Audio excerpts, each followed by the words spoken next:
A simple woman mocked by snobby elite, only for them to discover she's 100 times richer than them.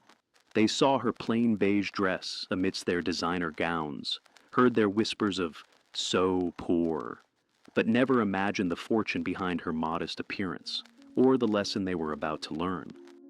The crystal chandeliers of the Hawthorne Ballroom cast a golden glow over Boston's most exclusive charity gala.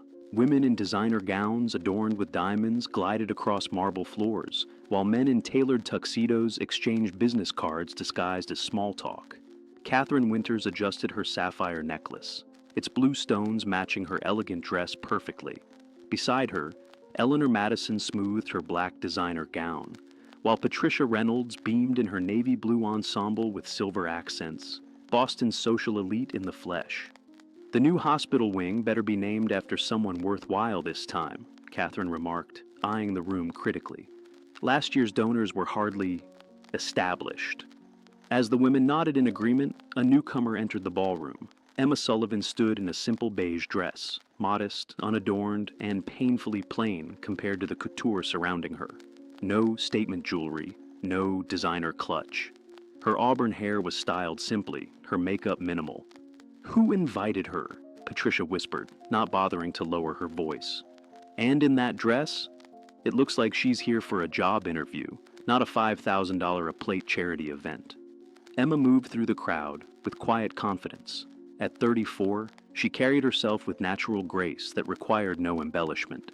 She paused to study the architectural renderings of the Children's Hospital expansion, tonight's designated cause, her eyes focused on details others overlooked. What none of these socialites knew was that Emma had spent the morning touring the hospital's current pediatric ward, learning the names of young patients and promising a little girl with leukemia that the new wing would have windows facing the garden where butterflies gathered in spring, a promise Emma knew would be kept.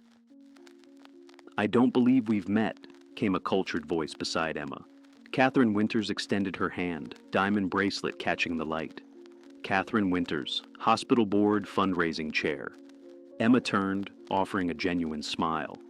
"Emma Sullivan, it's lovely to meet you." Catherine's smile remained fixed as her eyes assessed Emma's attire, searching for a designer label, finding none. "And what brings you to our little gathering tonight? Are you with the medical staff?" "No," Emma replied simply. "I'm just passionate about children's health care." Eleanor and Patricia drifted closer, circling like elegantly dressed sharks. "We don't often see new faces at these events," Eleanor commented, champagne flute poised delicately in manicured fingers. "The Hawthorne Gala is usually quite exclusive." Emma nodded. "The invitation mentioned the pediatric oncology wing. It's a cause close to my heart." Patricia exchanged a quick glance with Catherine, eyebrows raised. "Well, every small contribution helps, I suppose, though tonight's donors are mostly in the 6- and 7-figure range."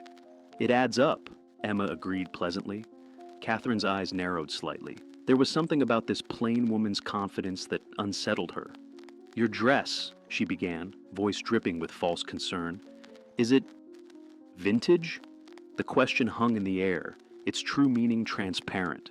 Eleanor barely concealed a smirk behind her champagne glass. "Just simple," Emma replied, unperturbed. "I find elaborate designs distracting." "How practical," Catherine replied, her tone making the word sound like an insult. "We must introduce you to Montgomery Wells. He's our biggest donor from last year. $5 million for the emergency department. Monty loves meeting everyday people." Emma's eyes reflected a quiet wisdom. "I'd enjoy that." As they guided Emma across the ballroom, Catherine subtly signaled to others in their circle, rolling her eyes when Emma wasn't looking. Whispers followed in their wake. "Who brought the secretary? Is that dress from a department store? So poor thing, she clearly doesn't belong here." Dr. James Harris, the hospital's chief of pediatrics, approached their group with a warm smile. "Ladies, wonderful to see you again." His eyes brightened upon seeing Emma. "Miss Sullivan, I didn't know you'd be here tonight." Catherine's perfect eyebrows arched in surprise. "You two know each other?" Before Emma could respond, Dr. Harris continued enthusiastically. "Miss Sullivan visited our pediatric ward this morning, spent hours with the children.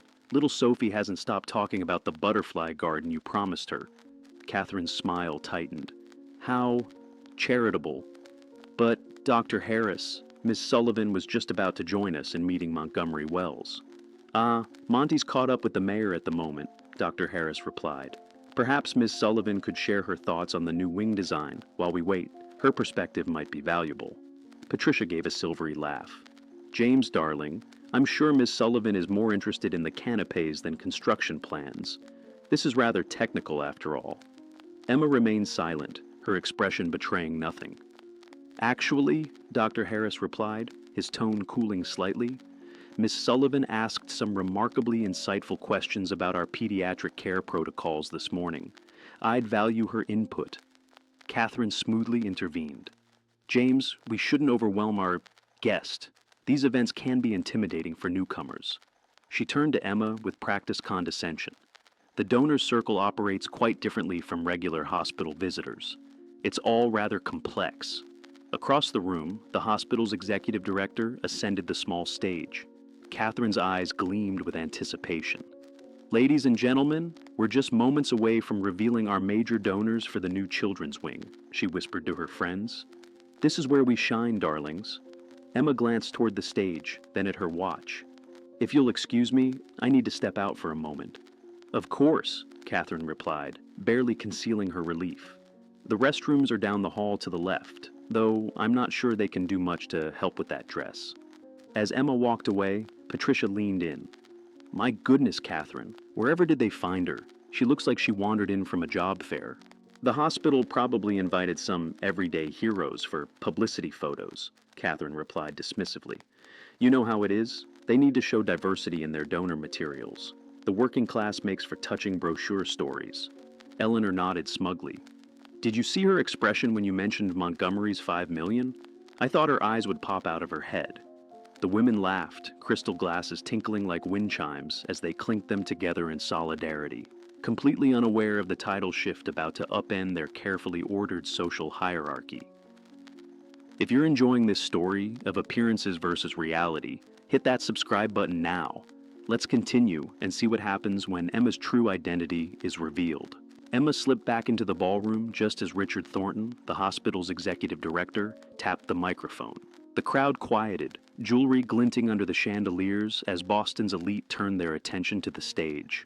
Ladies and gentlemen, tonight marks a historic chapter for Boston Children's Hospital. Thornton began, his voice resonating with practiced gravitas. The new pediatric oncology wing will revolutionize how we treat our youngest cancer patients.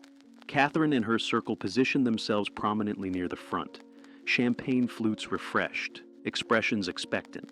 This was their moment, where donations were announced, names immortalized, and social pecking orders reinforced. Emma stood quietly at the back, observing. Before we unveil our donor wall, Thornton continued, I want to share something extraordinary. For the first time in our hospital's 150-year history, we've received an anonymous donation that has left our entire board speechless. Murmurs rippled through the crowd. Anonymous donations weren't uncommon, but the director's tone suggested something unprecedented. Catherine frowned slightly. Anonymous donors didn't fit neatly into her social calculations. They couldn't be ranked, impressed, or leveraged for future connections. This individual contributed $25 million specifically for our pediatric oncology wing, Thornton announced, with the single condition that the new garden terrace be called Sophie's Butterfly Haven, after one of our young patients. Dr. Harris's eyes widened, his gaze immediately searching the room until it landed on Emma. While we normally respect our anonymous donors' privacy, Thornton continued, this particular benefactor has given us permission to acknowledge them tonight, as they are present in this very room. Catherine's group straightened imperceptibly, each woman mentally calculating if her family could have secretly made such a donation without her knowledge. Our extraordinary benefactor has a unique understanding of childhood illness, Thornton explained. 20 years ago, she herself was a patient in our hospital, fighting a battle no child should face. Today, she continues that fight on behalf of others. The director looked across the ballroom. Miss Sullivan, would you please join me on stage? The room fell silent, then erupted in confused whispers. Catherine's champagne glass froze halfway to her lips, her expression caught between disbelief and horror. There must be another Sullivan here, Patricia whispered frantically. But Emma was already moving forward, her simple beige dress parting the sea of designer gowns like Moses at the Red Sea. The crowd watched in stunned silence as she ascended the steps to the stage with quiet dignity. "Ladies and gentlemen," Thornton announced, his voice carrying over the whispers, "it is my honor to introduce Ms. Emma Sullivan, founder of the Sullivan Foundation for Children's Medical Research and our lead benefactor for the new oncology wing." Catherine's champagne glass nearly slipped from her fingers. Eleanor's mouth formed a perfect O of shock. Patricia clutched her pearls as if seeking reassurance from their solidity. "Ms. Sullivan's foundation has funded groundbreaking pediatric cancer research across the country," Thornton continued, "and her personal contribution of $25 million is the largest single donation in our hospital's history." Emma stepped forward to the microphone, her simple dress now seeming less a fashion faux pas and more a deliberate choice, a statement about values and priorities that made Catherine's designer gown suddenly feel ostentatious. "Thank you, Director Thornton," Emma began, her voice soft but unwavering. "When I was 12 years old, I spent 9 months in this hospital fighting leukemia. The doctors and nurses here didn't just save my life, they showed me what compassion truly means." The room hung on her every word, social hierarchies momentarily forgotten as they glimpsed the depth behind her unassuming exterior. "Today, I'm fortunate enough to be in a position to give back," Emma continued. "The Sullivan Foundation was created with a singular mission: to ensure that every child, regardless of their family's financial circumstances, receives the same quality of care that saved my life." Dr. Harris was beaming with undisguised pride. Across the room, Catherine and her friends had gone pale, their earlier mockery replaying in their minds with devastating clarity. "Sophie's Butterfly Haven will be a place of healing and hope," Emma explained, her eyes bright with purpose. "Because sometimes the smallest beings, whether butterflies or children, can teach us the most profound lessons about transformation and resilience." As Emma stepped away from the microphone, the ballroom erupted in applause. Director Thornton invited donors to view the architectural plans for the new wing, and the crowd surged forward, many casting curious glances at the unassuming woman now revealed to be Boston's most significant philanthropist. Catherine remained frozen in place, her world tilting on its axis. The woman she had dismissed, mocked, and patronized just minutes ago wasn't just wealthy. She was a legend in philanthropic circles, with resources that dwarfed the Winters family fortune. And Catherine had asked if her dress was vintage. As the crowd migrated toward the architectural displays, Emma found herself at the center of a swirling sea of attention. Board members who had barely glanced at her earlier now competed for her acknowledgement. Donors who had whispered behind their hands now beamed with manufactured familiarity. Through the pressing crowd, Emma caught sight of Catherine and her friends huddled in urgent conversation. Their glances toward her carried a mixture of mortification and calculation, the latter troubling her more than the former. Dr. Harris appeared at Emma's side, his kind eyes crinkling at the corners. "I wanted to see their faces when they realized," he admitted quietly. "Is that terrible of me?" Emma's lips curved into a gentle smile. "I didn't do this for the reveal, James, though I admit it does make a point. 25 million points to be exact," he replied with a chuckle. Then, more seriously, "Sophie hasn't stopped talking about her butterflies. You've given her something precious, hope with a timeline, something to look forward to." Emma's expression softened at the mention of the young patient.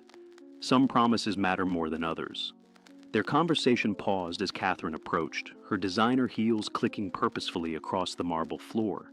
Eleanor and Patricia flanked her, their expressions schooled into practiced smiles that didn't reach their eyes. "Miss Sullivan," Catherine began, her voice honey-sweet. "What an absolutely wonderful surprise. Had we known of your foundation's important work—" "But you didn't need to know," Emma interrupted gently. "That's rather the point, isn't it?" Catherine faltered, her social armor developing its first visible crack. There appears to have been a misunderstanding." "No misunderstanding," Emma replied, her tone kind but direct. "You saw what you expected to see. A woman whose worth you measured by her clothing and connections rather than her character." Eleanor stepped forward, diamond earrings catching the light. We meant no offense. These events have certain expectations, standards. Yes, Emma agreed. And tonight has certainly been illuminating about what those standards truly are. Patricia, growing uncomfortable with the directness of the exchange, attempted to pivot. Your foundation sounds fascinating, Emma. May I call you Emma? Perhaps we could discuss your involvement in our annual fundraiser luncheon next month. The exposure would be beneficial to whom? Emma asked quietly. The question hung in the air, its implications unmistakable. Director Thornton approached, breaking the tense moment. Ms. Sullivan, the mayor would like to personally thank you for your extraordinary contribution. Emma nodded graciously. Of course. As she turned to follow the director, she paused, looking back at the three women. The children's wing opens in 6 months. When it does, I hope you'll visit, not for a ribbon-cutting photo, but to meet the children whose lives will be transformed. Their perspectives might surprise you. Left behind, Catherine's carefully constructed facade crumbled further. Did that just happen? She whispered to her friends. 25 million, Eleanor murmured, the number hanging between them like an indictment. And we treated her like she wandered in from the street. Patricia's gaze followed Emma's retreating figure. Who exactly is she? Beyond the foundation? Catherine pulled out her phone, fingers trembling slightly as she typed. Her eyes widened as results populated her screen. The Sullivan technology fortune, she breathed. Her parents were Robert and Margaret Sullivan, the tech pioneers who revolutionized medical imaging. They died in a plane crash 10 years ago. She inherited everything. How much is everything? Eleanor pressed. Catherine looked across the room. Emma stood with the mayor and hospital board, her simple beige dress now the most powerful statement in the room. Not because of its design or cost, but because of the woman wearing it. A woman who had the means to outshine everyone, yet chose understanding over ostentation, substance over spectacle. The evening's true beneficiaries weren't in this ballroom at all, but in hospital beds across the city. Their futures now brighter, because someone who could have lived solely for herself had chosen instead to live for others. As the evening progressed, Emma found herself momentarily alone, studying the rendering of Sophie's butterfly haven. The garden's design included special accommodations for hospital beds and wheelchairs, allowing even the most critically ill children to experience nature's healing presence. It's beautiful, came a voice, Catherine's, her tone now stripped of its earlier condescension. Emma turned. It will be.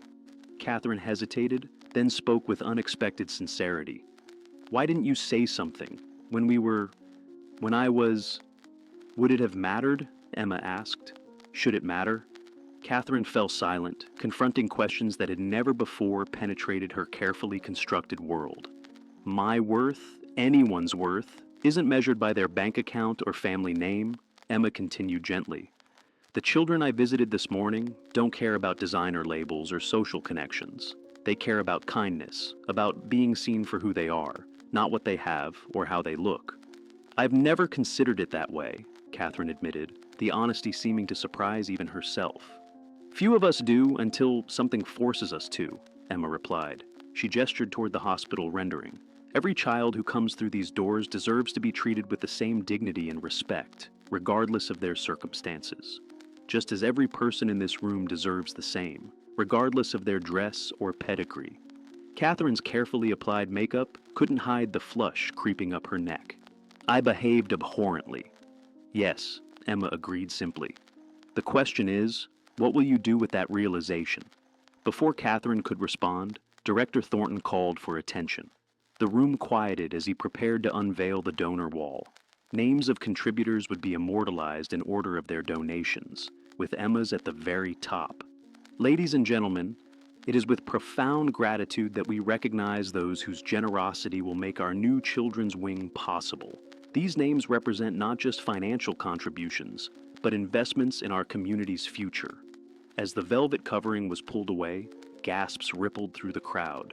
Where Emma Sullivan's name should have appeared at the top of the donor wall was instead a simple inscription. In honor of Sophie and all children fighting battles beyond their years, your courage inspires our commitment. Director Thornton looked toward Emma, who gave a small nod. Ms. Sullivan has requested that her contribution remain anonymous on our permanent installation, he explained, his voice thick with emotion. She believes the true focus should remain on the children we serve. The ballroom fell silent as the implication of her choice sank in. Emma had rejected the very recognition that most in this room coveted above all else. Her $25 million donation would forever be attributed not to her name, but to the children themselves. It was perhaps the most powerful statement she could have made, a rejection of the very hierarchy that had led Catherine and her friends to dismiss her in the first place.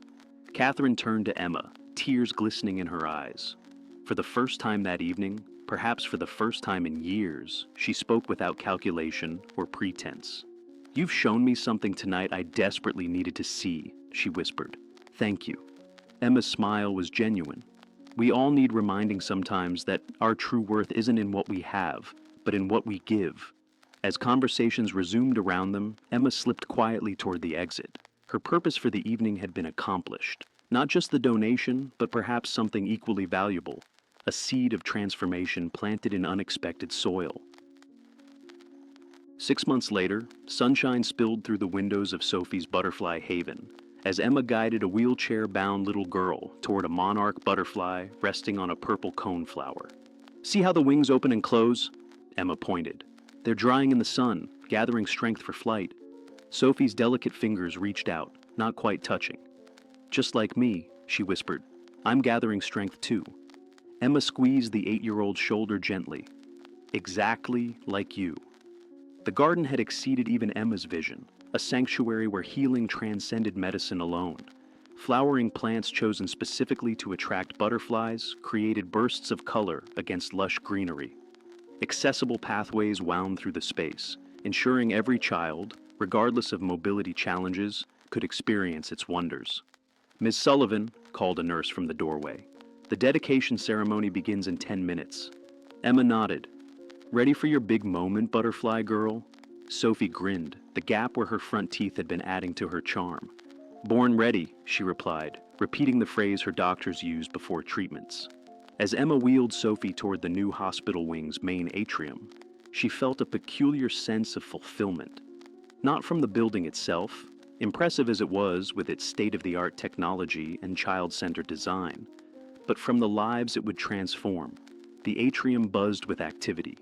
Hospital staff, patients and their families, media representatives and major donors gathered for the official opening. Emma spotted Dr. Harris speaking with the hospital board near the podium, and there, arranging children from the oncology ward into a small choir, was Catherine Winters. Catherine looked up, catching Emma's eye.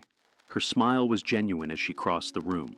"Sophie, our star singer has arrived," she greeted, kneeling to the child's eye level with natural ease. Gone was the condescension that had once colored her interactions. In its place was authentic warmth. Over the past 6 months, Catherine had undergone a transformation as remarkable as the building they stood in. What began as embarrassment had evolved into genuine self-reflection and, ultimately, action. She'd resigned from 3 social committees to devote her time to the hospital's patient support programs, working directly with families navigating the terrifying landscape of childhood illness.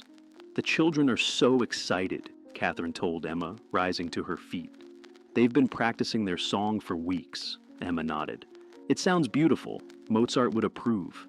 "It was your idea to have them perform," Catherine reminded her. "You said their voices should be the first heard in this space. You were right." Director Thornton approached, clipboard in hand. "We're ready to begin. Ms. Sullivan, would you and Sophie take your places by the ribbon?" The ceremony unfolded with dignified simplicity. Speeches remained mercifully brief, focused on the children who would benefit rather than the adults who had contributed. When Sophie and 3 other young patients cut the ribbon together, their faces radiant with importance. There wasn't a dry eye in the atrium. Afterward, as attendees toured the new facility, Emma found herself alone with Catherine near Sophie's butterfly haven. "I owe you an apology," Catherine said, watching butterflies drift between flowers.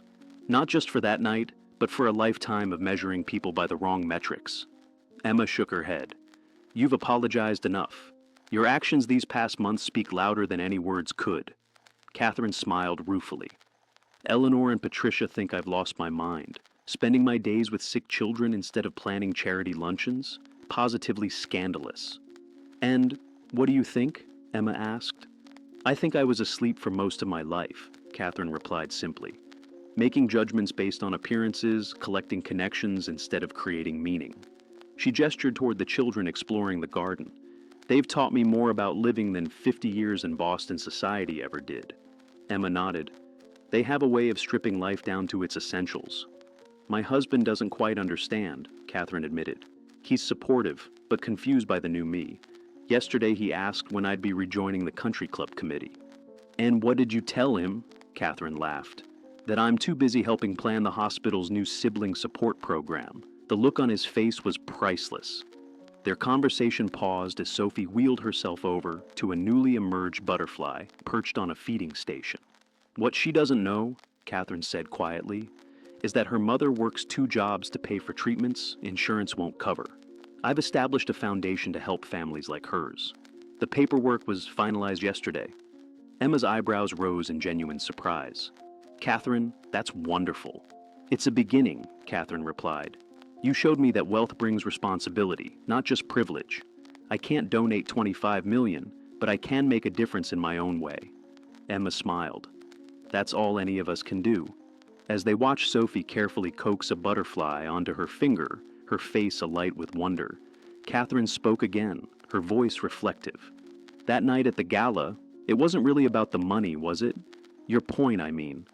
No, Emma acknowledged.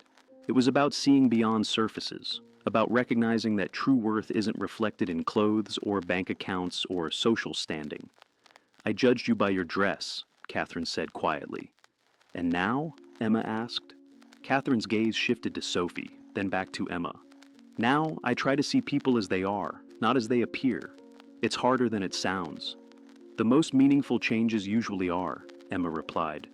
A nurse approached, letting them know the children's choir was assembling for their final performance. As they walked back toward the atrium, Catherine paused. Thank you, she said simply, for the humbling I needed and for the opportunity to become someone better. Emma squeezed her hand briefly. We're all works in progress, Catherine. The butterfly doesn't start out with wings. Together, they joined the gathering in the sunlit atrium, where children's voices soon filled the space with song, a chorus of hope rising from those who understood, better than most, the precious nature of each day and the true meaning of transformation. We all make judgments based on appearances, don't we? But, as Catherine learned, looking beyond the surface reveals the true worth of those around us. If this story touched your heart, please hit that subscribe button and join our community. Share in the comments where you're watching from, or a time when you or someone you know was misjudged based on appearances. Remember, it's not our possessions or position that define our value. It's our character and the difference we make in others' lives. Join us next time for another story that reminds us of life's most meaningful lessons. After all, the most powerful transformations often begin with a simple shift in perspective.